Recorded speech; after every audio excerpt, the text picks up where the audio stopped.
Hello friends, स्वागत है आपके अपने चैनल टीच लैब में। आज हम लोग देखेंगे जो पीआरटी टीचर के लिए है 1 to 5 के लिए, उसमें बोला गया है SCERT से क्वेश्चन रहेगा। ठीक है, तो इसमें हम लोग क्लास 6 का अध्याय 6 जो कि साइंस से है उसको हम लोग देखेंगे। ठीक है, इससे पहले हम लोग 5 वीडियो साइंस का और 6 वीडियो जो है SST का डाल चुके हैं। अगर आप उसको नहीं देखे हैं तो प्ले लिस्ट में जाइए और उसको आप आसानी से देख सकते हैं। उसमें आपको समझ में आएगा कि हम किस तरीके से अच्छे से एक सीरियल वाइज अच्छे से अध्ययन कर रहे हैं। इसमें क्या होता है कि आप बहुत कम समय में बहुत अच्छे से अध्ययन कर पाके उसके साथ साथ जो क्वेश्चन रहता है SCERT के पीछे में उसको आप लोग आराम से देख सकते हैं और बहुत आसानी से सोल्व कर सकते हैं।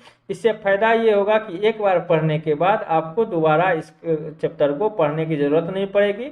साथ में कोई भी ऐसा टॉपिक नहीं लगेगा पॉइंट कि आपको छूट रहा है। ठीक है, तो चलिए बिना देरी किए हम लोग वीडियो को शुरू करते हैं। अगर आप इस चैनल पे नए हैं तो चैनल को सब्सक्राइब जरूर कर लीजिएगा, बेल आइकन को दबा दीजिएगा ताकि आपको पता चले कि सबसे पहला जब हम वीडियो डालें तो आपको पता चल जाएगा। ठीक है, नोटिफिकेशन के हिसाब से। तो चलिए शुरू करते हैं। देखिए अध्याय 6 का जो है बात, इसमें बोला गया है कि पदार्थ में परिवर्तन, यानी कि पदार्थ में परिवर्तन जो है हमारे आसपास पदार्थों से घिरा हुआ है हमारा दैनिक जीवन। तो पदार्थ में परिवर्तन होता है। पदार्थ में कितने तरह का परिवर्तन होता है और पदार्थ हमारे आसपास में जो जो परिवर्तन है वो किस तरह का से हम लोग उसको देख सकते हैं, उसके अनुसार इसमें बताया गया, उसी का चर्चा किया गया। देखिए, वस्तुओं या पदार्थों की परिस्थिति के अनुसार उसके अवस्था, आकार, रंग एवं अन्य गुणों में परिवर्तन हो सकता है। परिवर्तन के पश्चात यदि वस्तुओं को पुनः उसी अवस्था में लाया जा सकता है तो उस क्रिया को क्या कहते हैं? उत्क्रमणीय कहलाती है। वह क्रिया क्या कहलाता है? उत्क्रमणीय। देखिए, कोई भी वस्तु को हम लोग अवस्था, आकार, रंग और गुण के रूप में परिवर्तन कर सकते हैं। ठीक है, अब वो जो गुण होता है अगर फिर से दोबारा पुनः उसी गुण में ला सकते हैं जो पहले था तो उसको कहेंगे उत्क्रमणीय। ठीक है, क्रिया। इसी के विपरीत अगर हम किसी को पूर्व अवस्था में नहीं ला सकते हैं तो उसको क्या कहेंगे?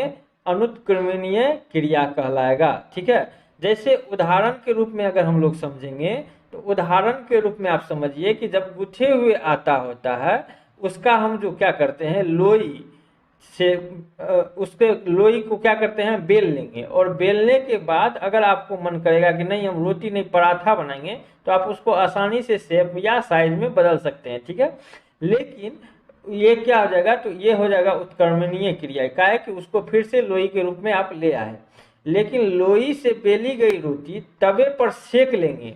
अगर उसको तवे पे सेक लेंगे तब वो पुनः नहीं बदला जा सकता है, यानी कि उसको हम लोग पुराने अवस्था में नहीं ला सकते हैं। तो उसी को क्या कहेंगे? अनुत्क्रमणीय क्रिया। अगर हम लोग बात करेंगे जो आज के समय में हम लोग इसी को भौतिक परिवर्तन और रासायनिक परिवर्तन के रूप में जानते हैं। ये आपको क्लास 8 के रूप में आपको दिखाई देगा। ठीक है, तो अभी हम लोग देखेंगे। देखिए, भौतिक परिवर्तन वो होता है जिसको पुनः पुराने अवस्था में ला जा सकता है और जिसको नहीं लाया जा सकता है उसको क्या कहते हैं? रासायनिक परिवर्तन।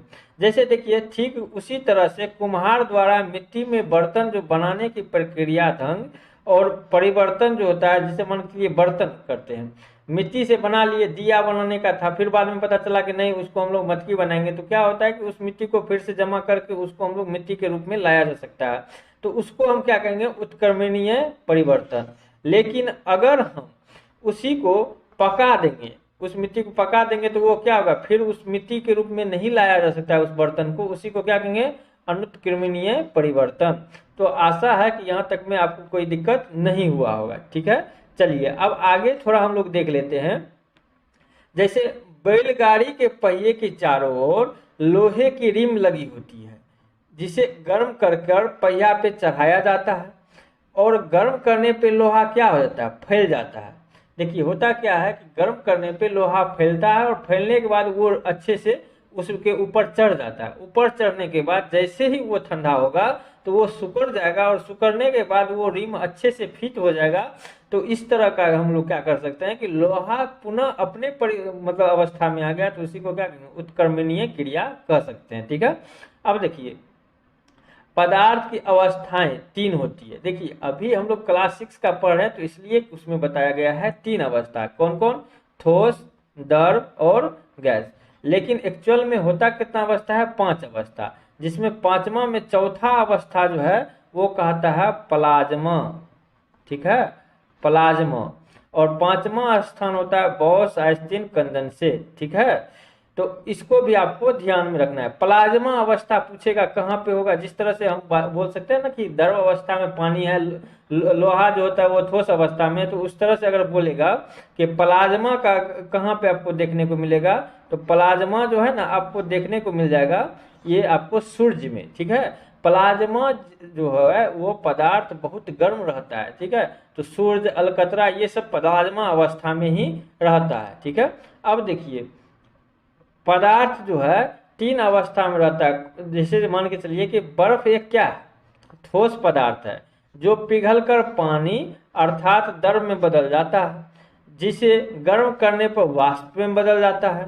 और इसी के विपरीत अगर वाष्प को ठंडा करेंगे तो वो जल में, और फिर ठंडा करेंगे तो बर्फ में। जैसे मान के चलिए यहाँ पे बोलने का कह रहा है कि जैसे यहाँ पे एक बर्तन ले लेंगे, ठीक है, वहाँ पे एक पानी रख देंगे। ठीक है, पानी को गर्म करेंगे तो क्या हो जाएगा? पहले तो आप लीजिए, आप एक बर्फ लीजिए। ठीक है, बर्फ को गर्म करेंगे तो ये क्या आ जाएगा? द्रव के रूप में आ जाएगा। द्रव और गर्म करेंगे तो ये क्या आ जाएगा? वाष्प के रूप में चल जाएगा। ठीक है, वाष्प के रूप में चल जाएगा, तो यानी कि ये क्या हो गया? ठोस अवस्था में बर्फ था, द्रव अवस्था में क्या था? जल हो गया, और वाष्प अवस्था में क्या हो जाएगा? गैस हो जाएगा। यानी कि ठोस से क्या होता है? द्रव, द्रव से गैस में। ठीक उसी प्रकार से अगर इसको हम ठंडा करेंगे गैस को, तो वो क्या हो जाएगा? द्रव बनेगा। द्रव को और ठंडा करेंगे तो क्या बन जाएगा? बर्फ बनेगा। तो इसको हम लोग क्या कह सकते हैं? उत्क्रमणीय क्रिया कह सकते हैं। ठीक है, चलिए अब हम लोग देखते हैं कि कुछ पदार्थ ऐसा होता है जो कि सीधा गर्म करेंगे ना तो वहां पे वो क्या हो जाएगा? द्रव में नहीं बदल के सीधा वाष्प में बदल जाएगा। तो कौन है? वैसा कपूर है। जैसे देखिए गर्म करेंगे उसको तो द्रव में बदलना चाहिए ना पहले, वो द्रव में नहीं बदल के सीधा क्या हो जाएगा? गैस में बदलेगा। और गैस से ठंडा करेंगे तो सीधा क्या बदल? ठोस में आ जाएगा। तो इसी को हम लोग कपूर या नौसादर, ये दोनों जो है इस क्रिया को कहते हैं। और इस क्रिया को क्या कहते हैं हम लोग? उद्रपातन कहते हैं। उद्रपातन। ठीक है, उद्रपातन की क्रिया इसको कह सकते हैं। उद्रपातन की क्रिया से द्वारा ये होता है। अब देखिए अंडे को उबालने पर उसके अंदर में जो द्रव होता है वो ठोस में बदल जाता है, परंतु उसे ठंडा करने पे द्रव जो है वो प्राप्त नहीं किया जा सकता है। तो इसको क्या कहेंगे? अनुत्क्रमणीय परिवर्तन कहेंगे, यानी रासायनिक परिवर्तन। ठीक है, यहाँ तक में आपको, हमें आशा है कि कहीं दिक्कत नहीं हुई होगी। ठीक है, चलिए अब आगे जो है हम लोग थोड़ा देख लेते हैं अच्छे ढंग से। ठीक है, अब इसमें क्या है कि कुछ दिया गया है तालिका के रूप में। ठीक है, तालिका के रूप में क्या दिया गया है? तो बोला है 6.2 में ये दिया है परिवर्तन।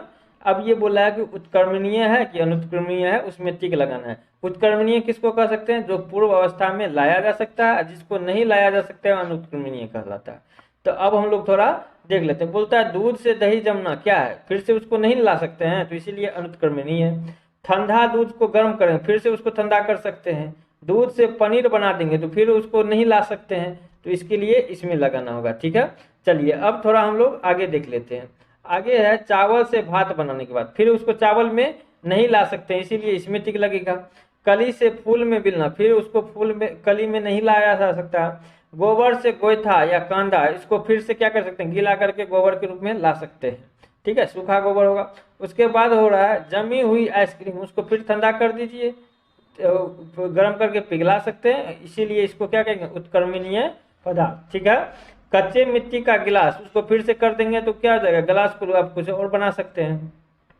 मिट्टी से ईंट बन गया, तो ईंट बनने के बाद उसको नहीं लाया जा सकता, इसीलिए इस मिट्टी का लगेगा। गीले कपड़े को सूखे कपड़े में फिर से उसको पानी में भिजा दीजिए, उसको क्या हो जाएगा? भिगने के बाद वो गीला हो जाएगा। उसके बाद देखिए आप यहाँ पे अगर देखिएगा तो रबर का खींचना, फिर से उसको छोड़ देंगे तो क्या हो जाएगा? सिकुड़ जाएगा। फिर उसको आप क्या कर सकते हैं? उसको खींच सकते हैं। कच्चे अंडे को उबला हुआ अंडा, फिर से उसको नहीं लाया जा सकता, इसीलिए इसमें टिक लगेगा। ठीक है, आलू को काट देंगे तो वो क्या हो सकता है? अनुत्क्रमणीय क्रिया। गर्म पानी को ठंडा कर देंगे, क्या हो जाएगा? उत्क्रमणीय। फिर उसको क्या कर सकते हैं हम लोग? गर्म कर सकते हैं। यहाँ तक दिक्कत नहीं है, हमको आशा है। चलिए अब यहाँ पे आपका अध्याय क्या हो जाएगा, खत्म हो चुका है। ठीक है, ये क्लास 6 का जो अध्याय 6 था वो खत्म हो चुका है।